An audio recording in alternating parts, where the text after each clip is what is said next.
আমরা অনেক সময় ভাবি আমাদের কষ্ট তো কেউ বোঝে না, আমাদের কেউ মূল্যও দেয় না। এই ভেবে কোনো কাজেই মন দিতে পারি না। অনেকেই হাল ছেড়ে দেয়, কিন্তু যারা সত্যি জীবনে বিজয়ী হয় তারা কথা কম বলে, তাদের কাজ নিয়ে বেশি বলে বেড়ায় না, আর না আশা করে অন্য কেউ তাদের প্রশংসা করবে। নিজেদের যতই দুঃখ কষ্ট হোক না কেন, তারা কারোর সামনে সেগুলো প্রকাশ করে না। নীরবে চুপচাপ এক মনে নিজেদের কাজ করে যায়, কারণ তারা জানে যে কেউ তাদের প্রশংসা করুক বা না করুক, একদিন তাদের কাজই তাদের হয়ে কথা বলবে। সারা পৃথিবী একদিন ঠিক তাকে মূল্য দেবেই। এখন যে গল্পটা আমরা তোমাদের শোনাতে চলেছি, সেটা শুনলে তোমরা আগের কথাগুলো যে কতটা মূল্যবান সেটা বুঝতে পারবে। অনেকদিন আগের কথা, এক সময় একটা ছোট্ট গ্রাম ছিল, নাম ছিল আনন্দপুর। সেই গ্রামে রঘু নামের একটি ছেলে তার মায়ের সাথে থাকতো। তারা খুবই গরিব ছিল। রঘুর বাবা ছিল না, তার মা বেশি কাজ করতে পারতেন না। তাই মাত্র 14 বছর বয়সেই রঘু এটা বুঝে গেছিল যে তাকেই সংসারের সব দায়িত্ব নিতে হবে। তার পড়াশোনা বন্ধ হয়ে গেছিল, তাই প্রতিদিন সকালে সে ঘুম থেকে উঠে অন্যের জমিতে ধান কাটতে যেত। কখনো বা কারো জমিতে ধান কাটতো, বা কখনো কারো জমির ধান কেটে সেটা নিজের কাঁধে বয়ে নিয়ে যেত।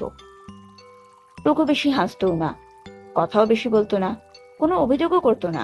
শুধু একজোড়া ক্লান্ত চোখে প্রতিদিন সূর্যোদয়ের দিকে কিছুক্ষণ তাকিয়ে থাকতো। লোকেরা তার এত শান্ত স্বভাব দেখে কানাঘুষো করতো, ঠাট্টা জ্ঞানকে করতো, কিন্তু সে কোনো দিকেই মন দিত না। আর দেবেই বা কখন, তাকে তো কাজের দিকেই মন দিতে হতো। একদিন খুব গরম পড়েছিল। রঘু ক্ষেতের এক কোণে একটা গাছ দেখে তার ছায়ায় কিছুক্ষণ বিশ্রাম নিচ্ছিল। একটু পরেই দেখে একজন বৃদ্ধ লোক তার পাশে এসে দাঁড়ালেন। তিনি বললেন, আমি সকাল থেকে এখানেই বলছি। অনেক মানুষকেই তো দেখলাম, তারা বলছে যে সকাল থেকে কাজ করে করে তারা ক্লান্ত, আর পারছে না। কিন্তু তুই এত ছোট্ট একটা ছেলে হয়েও উহা অব্দি করছিস না, এত ধৈর্য তুই পাস কোথা থেকে? রঘু একটু তাকালো সেই বৃদ্ধের দিকে আর বলল, আমার দুঃখ কষ্ট কাউকে জানালে কি বা হবে, বরং কাজ করলে আমাদের সংসার চলবে।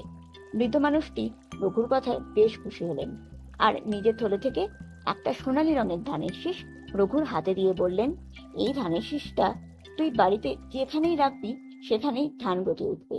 তবে মনে রাখবি, এই ধানের শীষ তাদের জন্যই যারা নীরবে ধৈর্য ধরে এক মনে নিজেদের কাজ করে যায়। বাড়ি ফিরেই সে বাড়ির উঠোনে সেই সোনালী ধানের শীষ এক জায়গায় পুঁতে দিল। পরদিন সকালে দেখলো সেখানে সত্যি একগুচ্ছ সোনালী ধান গাছ গড়ে উঠেছে। সে সেই ধান দিয়ে আরো কিছু জমিতে চাষ করলো। তারপরে বছরে 3বার ফসল ফলাতে লাগলো। গ্রামের লোকেরা তো অবাক হয়ে গেল, ভাবলো এই রঘুই একদিন গরিব ছিল, যাকে দেখে তারা ঠাট্টা ইয়ার্কি করতো। কিন্তু রঘু একদমই বদলায়নি, সে আগের মতোই পরিশ্রম করত, আগের মতোই চুপচাপ ছিল। এরপরে একদিন এক বৃদ্ধ ভিক্ষুক রঘুর বাড়িতে এলেন। রঘু তাকে খাবার পরিবেশন করলো। তার খাওয়া হয়ে গেলে রঘু তাকে জিজ্ঞাসা করলো, আপনি কে, আপনি কোথা থেকে এসেছেন? তখন সে বৃদ্ধ ভিক্ষুক মৃদু হেসে বললেন, আমি ভগবান। আমি এর আগেও তোমার ধৈর্যের পরীক্ষা নিতে এসেছিলাম, আর তোমাকে সোনালী ধানের শীষ দিয়েছিলাম, কারণ তুমি সেই ধৈর্যের পরীক্ষায় উত্তীর্ণ হয়েছিলে। আমি এখন আরো বেশি খুশি হয়েছি যে তুমি এখন একেবারে এত কিছু ধন সম্পদ পাওয়ার পরেও বিন্দুমাত্র বদলাওনি। তুমি কোন রকম অহংকার করো না, আর এখনো চুপচাপ কঠোর পরিশ্রম করে যাও। তুমি যেটা তোমার ধৈর্য আর পরিশ্রম দিয়ে করে দেখিয়েছো, সেটা বড় বড় মানুষেরাও করে দেখাতে পারে না।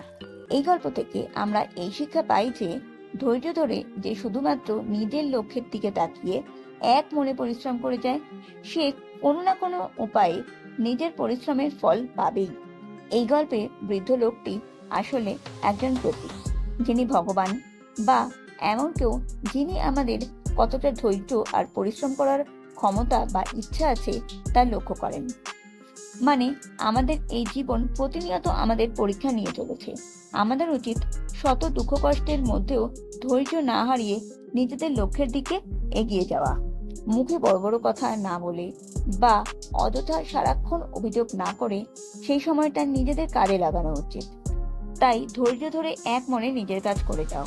এখন কেউ তোমার কাজের মূল্য দিক বা না দিক, একদিন তোমার লড়াই তোমার হয়ে জোরে কথা বলবেই। আশা করছি আজকের গল্পটা তোমাদের ভালোই লেগেছে। যদি এই গল্পটা তোমাদের ভালো লেগে থাকে আর এখান থেকে তোমরা কিছু শিখে থাকো, তাহলে প্লিজ কমেন্টে জানাতে সেটা ভুলো না। আর এরকম আরো ভিডিও বা গল্প জানতে চাইলে ভিডিওটায় লাইক শেয়ার করে চ্যানেলটা সাবস্ক্রাইব করে পাশে থাকা বেল আইকনটা প্লিজ টিপে দিও। Thank you.